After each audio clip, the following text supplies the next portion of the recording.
সাকিব বন্দনায় তামিম ইকবাল। সাকিবের bowling video নিয়মিত তিনি দেখেছেন কাউন্টিতে খেলার ম্যাচের বোলিংও। ভারতের বিপক্ষে বাংলাদেশের টেস্ট ম্যাচের প্রথম ইনিংসে কমেন্ট্রি করেন তামিম। সে সময় সাকিবকে নিয়ে বলতে শোনা যায় বাংলাদেশের সাবেক অধিনায়ককে, বল হাতে সাকিবের সমৃদ্ধতা এখনও বজায় থাকলেও ব্যাট হাতে সাকিব যে ব্যাকফুটে আছেন সেটিও মেনশন করেন সাকিবের সাবেক সতীর্থ। তবে পাকিস্তানের বিপক্ষে সাকিবের ভালো খেলা নিয়ে বলতেও ভুল করেননি তামিম। কমেন্ট্রিকালে হর্ষা ভোগলে ও রবি শাস্ত্রী দুজনেই তামিমের মুখ থেকে সাকিবের সম্পর্কে কিছু শুনতে অধীর আগ্রহে চেয়ে থাকেন।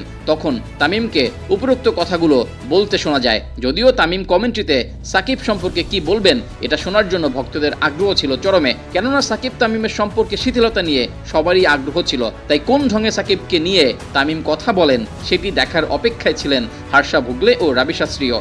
ঘরের গণ্ডি পেরিয়ে আন্তর্জাতিক গণ্ডিতেও ছেদ পড়ছে সাকিব তামিমের কোল্ড ওয়্যার।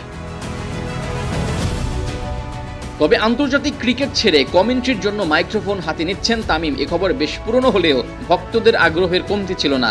ব্যাট হাতে মাঠে তামিম যতটা ভালো করতেন, মাইক্রোফোন হাতে ততটা ভালো করতে পারবেন কিনা কিংবা কেমন করবেন সেটিতেই যেন আগ্রহ ছিল তামিম ভক্তদের, যা ভারত বাংলাদেশ টেস্টের আবহের ওপর বাড়তি মাত্রা যোগ করেছিল। কেননা ক্রিকেটে সাকিব বহাল তবিয়তে থাকলেও তামিম ক্রিকেট থেকে বেশ দূরে আছেন। কেন দূরে রয়েছেন তামিম সেই রহস্য কেবল খোদ তামিমই উদ্ঘাটন করতে পারবেন। তবে সবকিছু ঠিকঠাক থাকলে কমেন্ট্রি বক্সে না বসে ভারত বাংলাদেশ প্রথম টেস্ট ম্যাচের জন্য মাঠেও থাকতে পারতেন তামিম। কিন্তু কোথাও কোনো আনম্যাচ থাকায় মাঠের ক্রিকেটে নেই তামিম। আর কখনো আন্তর্জাতিক ম্যাচ খেলতে মাঠে আসবেন নাকি আসবেন না সে নিয়েও রয়েছে ধোঁয়াশা। তবে যে কোনো উপায় তামিমকে ক্রিকেট মাঠে পাওয়া যাচ্ছে, এটাই তো স্বস্তির খবর।